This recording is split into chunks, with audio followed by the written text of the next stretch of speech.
അപ്പൊ അളിയൻ കാര്യമൊന്നും അറിഞ്ഞില്ലേ? ഇല്ല. എന്നാൽ ഇനി ഞാനത് പറയാം, ആരും ഞെട്ടരുത്. കഴിഞ്ഞ ദിവസം റിയാസ് സലീം എനിക്കൊരു മെസ്സേജ് അയച്ചിട്ട് ലാസ്റ്റ് ഒരു ഡയലോഗ് അടിച്ചു, അങ്ങനെയെങ്കിലും 4 ആൾ അറിയട്ടെ. നിങ്ങൾക്കൊരു വിചാരമുണ്ട് നിങ്ങളെന്തോ വലിയ സംഭവം, ബാക്കിയുള്ളവരൊക്കെ പൊട്ടന്മാരുമാണെന്ന്. കാര്യം സത്യമാണെങ്കിലും എനിക്ക് അംഗീകരിച്ചു കൊടുക്കാൻ പറ്റുമോ? സംഭവം റിയാസ് കുറെ നാളായിട്ട് റിയാസിന്റെ പ്രൊഫൈലൊക്കെ കാണുന്ന ഒരാളെന്നുള്ള രീതി നിങ്ങൾക്ക് ആൾക്കാരുടെ ഒരു പുച്ഛ മനോഭാവം ഉണ്ടെന്ന് എനിക്ക് ഫീൽ ചെയ്തിട്ടുണ്ട്. കുറെ നാളായി നിന്റെ സൂക്കേട് തുടങ്ങിയിട്ട്. നിങ്ങളെ ആരെങ്കിലും വിമർശിച്ചാൽ നിങ്ങൾക്ക് വലിയ ബുദ്ധിമുട്ടാണ്. പിന്നെ അവരുടെ ഫാമിലി കയറി കളിക്കുന്നത് ഞാൻ കണ്ടിട്ടുണ്ട്. അന്നേ വിചാരിച്ചിട്ടുണ്ട് എപ്പോഴെങ്കിലും ഒരു അവസരം കിട്ടിക്കഴിഞ്ഞാൽ നല്ല 2 എണ്ണം പറയണം. ചവത്തി കുത്തരുത്. അപ്പൊ താൻ ആരാണെന്ന് സ്വയം ഒരു ബോധം ഉണ്ടല്ലോ, നന്നായി.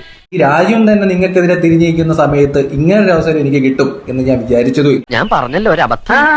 അബദ്ധങ്ങളുടെ ഒരു ഘോഷയാത്ര തന്നെയാണല്ലോ നിന്റെ ജീവിതം. ഇല്ല, റിയാസിന്റെ വിചാരമുണ്ട് റിയാസ് എന്തോ വലിയ സംഭവം ഒന്നുമില്ല. കാരണം എന്താണെന്ന് വെച്ചാൽ ഒരു തെളിവ് ഞാൻ പറയാം.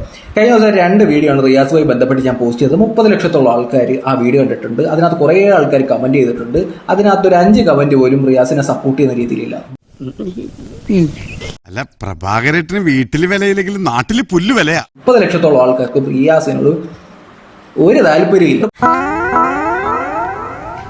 പല സെലിബ്രിറ്റി സ്റ്റാറ്റസ് ഉള്ള ആൾക്കാർ നമ്മുടെ കമന്റ് ബോക്സിൽ വന്നിട്ട് കമന്റ് ചെയ്തിട്ടുണ്ട് റിയാസെ.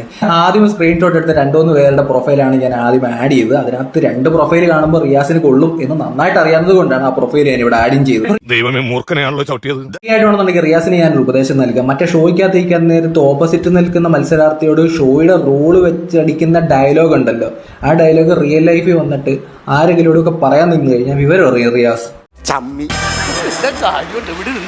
റിയാസ് പറഞ്ഞ വലിയ ഫെയിമും ഞാൻ അതാണ് ഇതാണെന്നൊക്കെ പറഞ്ഞു വെച്ചല്ലോ.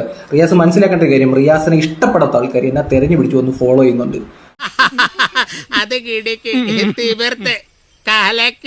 എന്റെ പ്രൊഫൈൽ ജസ്റ്റ് ഒന്ന് റിഫ്രഷ് ചെയ്ത് നോക്കിയാൽ നിങ്ങൾക്ക് അത് മനസ്സിലാവും. മനസ്സിലായോ? ഇത്രയേ ഉള്ളൂ നിങ്ങൾ റിയാസ് സലീമെ. ഏത് സ്ഥാപനത്തിനും ചീത്തപ്പേരുണ്ടാക്കാൻ കച്ച കെട്ടി നടക്കുന്ന ചില ചെറ്റകളുണ്ടാവും. ഇവിടെയുണ്ട്. അതാ ഈ അവതാരം. റിവേഴ്സ് പോകുമ്പോ ആ കണി ഞാൻ ഒന്ന് കണ്ടേക്കട്ടാ. എന്തിന്? കഷ്ടകാലം ആരംഭിച്ചോന്ന് അറിയാലോ. അയ്യോ, നന്നായി. എല്ലാവർക്കും സന്തോഷമായല്ലോ. എനിക്ക് സന്തോഷമായി. എല്ലാവർക്കും പിരിഞ്ഞു പോവാം.